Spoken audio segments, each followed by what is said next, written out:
Saya ingin menanyakan tentang perniagaan. Begini Iya. Ustadz, kalau ada seseorang Iya. ingin berhutang kepada kita mengkredit barang begitu Ustadz. Berhutang kredit barang dia beli dengan kredit. Ya, Terus, dia melihat dulu barang itu di suatu toko. aha, Misalnya harga barang itu katakanlah 1 juta rupiah. Ya. Saya ingin barang itu harganya sekian di Ya. toko Anu. Nah, Ya. Kemudian berhutang ke saya gitu ya, untuk kredit barang itu. Ya. Saya pergilah ke toko itu melihat. Bu datang ke toko itu, Bu Ya, lihat. Ibu, saya lihat Terus? barang itu dengan harga segitu. Kemudian saya bilang kepada calon pembeli ini, saya mau menjual ke antum, tapi saya mengambil untung katakanlah 30% gitu. Barang ini Pembayaran? menjadi 1 juta, Pembayaran tunda berapa lama? 3 kali bayar misalnya gitu Ya, baik. Ustadz.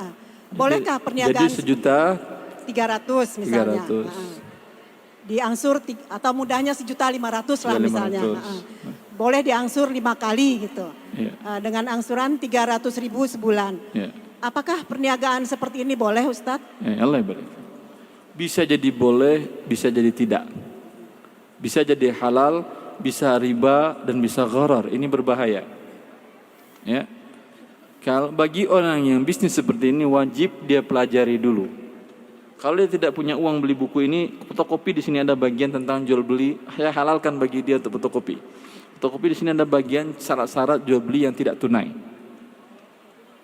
Karena banyak praktik sampai pun di lembaga keuangan yang menamakan syariah yang perlu dikaji ulang, yang perlu diperbaiki. Pertama, ketika si A pesan ke ibu, umpamanya ya, Bu, tolong beliin itu 1 juta tadi saya lihat di sana. Ini pada saat ini tidak boleh ada akad. Oh iya deh, insya Allah saya belikan. Tapi sekarang belum ada akad. Kalau dia ngasih DP, jangan terima. Karena DP itu bagian dari pembayaran barang, berarti sudah ada akad. Padahal dia belum memiliki barang. Kalau dia kasih DP, siapa yang nggak mau uang? Ada yang nggak mau uang? Tidak ada. Bagaimana caranya ibu? Ya, ini uang di sini tapi bukan DP ya. Ini saya pegang sebagai pinjaman, hutang. Setelah saya beli barang nanti baru dirubah jadi DP. Jelas? Baik. Kalau tidak ada DP sama sekali bagus, tapi ibu resikonya tinggi. Karena nggak ada akad, tidak ada DP. Ketika barang sudah ibu beli, dia bilang, oh maaf saya nggak jadi beli bu. Tadi saya lewat toko yang lain, dapat saya barang seperti 700.000 cuma saya beli. Nah, ibu rugi kan ya? Rugi banget. Nah, tapi kalau tidak diikat, bagus. Tapi ibu risiko ada. Tapi inilah karena ibu ada risiko boleh dapat untung. Dalam Islam seimbang antara risiko dengan keuntungan. Barang yang risikonya kecil, untungnya kecil. Jual beli makanan pokok itu risikonya kan kecil. Semua orang butuh tuh. Tapi untungnya juga kecil.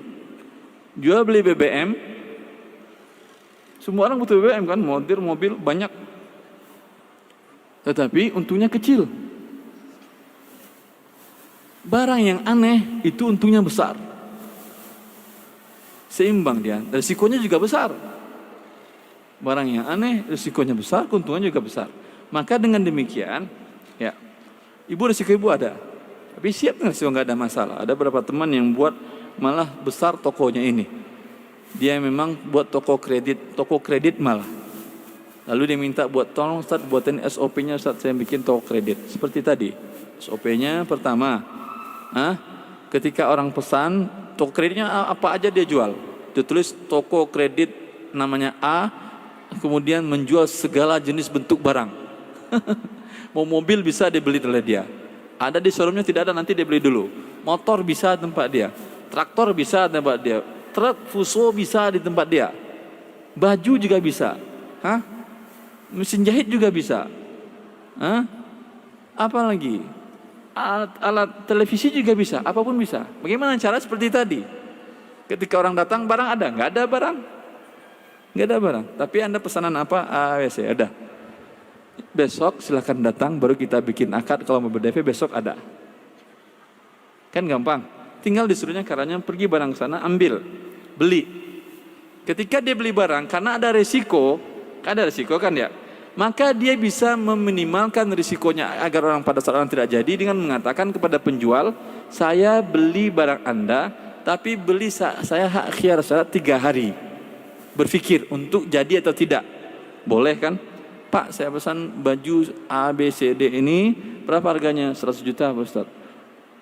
Saya bayar cash, tapi 3 hari ini bisa saya kembaliin? Oh bisa Bos. Boleh seperti ini? Boleh seperti ini? Boleh, namanya khiyar syarat. Hah? Kalau tidak, cari yang mau. Dan siap biasanya. Ada salah satu lembaga keuangan syariah di Arab Saudi itu, dia beli mobil dari Toyota di sana dengan cara seperti tadi. Saya beli mobil sebulan bisa kami kembalikan. Kata pihak Toyota, nggak bisa kalau gitu. Kapan kami harus keuntungan ente kembalikan? Nggak bisa, nggak masalah. Dibelinya dari negara tetangga. Bisa. Otomatis penjualan yang di dalam negaranya tadi turun. Lalu perusahaan Toyota negaranya tadi ngajukan ke dia lagi. Karena dia bank besar di situ. Kata dia, ya sekarang boleh. Mau sebulan, 2 bulan, 3 bulan, mau setahun pun boleh, kembaliin lagi. Kalau ibu tadi beli 1 item mungkin nggak mau dia. Tapi ibu bilang, saya ini bukan 1-2 kali akan saya belanja, bukan 1-2 dus saya belanja, 1 lusin 2 lusin bukan. Akan jam banyak kalau Anda mau seperti ini. Siap dia? Siap, alhamdulillah. Berarti bisa minimalkan risiko. Ya.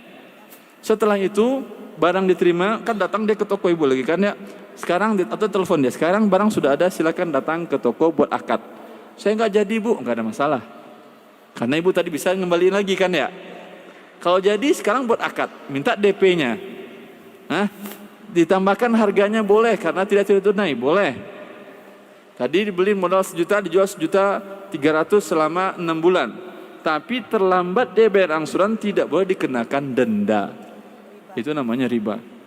Lalu bagaimana cara kita mengamankan hak kita? Minta barang jaminan, atau minta penjamin, atau minta orang penjamin. Yang dilakukan oleh toko yang tadi yang saya jelaskan tadi, dia masih kecil skupnya, dia masih 200 juta per bulan penjualannya dia. Tetapi karena masih kecil 200 juta per bulan, maka dia hanya mensyaratkan yang melakukan akad dengan dia orang-orang sudah dikenal dia baik. Tapi kan bisa juga Anda kata Anda tidak kenal dengan dia, bisa Anda katakan minta personal garansi, yaitu orang yang bisa menjamin Anda. Di sebagian kan ada kan, sebagian pegawai swasta apapun negeri, pemerintahan kan bisa dia jadi penjamin, kemudian gajinya langsung dibayarkan kepada pihak yang dijamin dia. Bisa kan? Minta seperti itu biar aman. Jelas Ibu? Masa 1,5 juta minta pengaman? Terserah, kalau nggak mau nggak apa-apa, tapi risikonya besar. Nanti dia nggak bayar-bayar, dia lari segala macam. Ala kulli hal.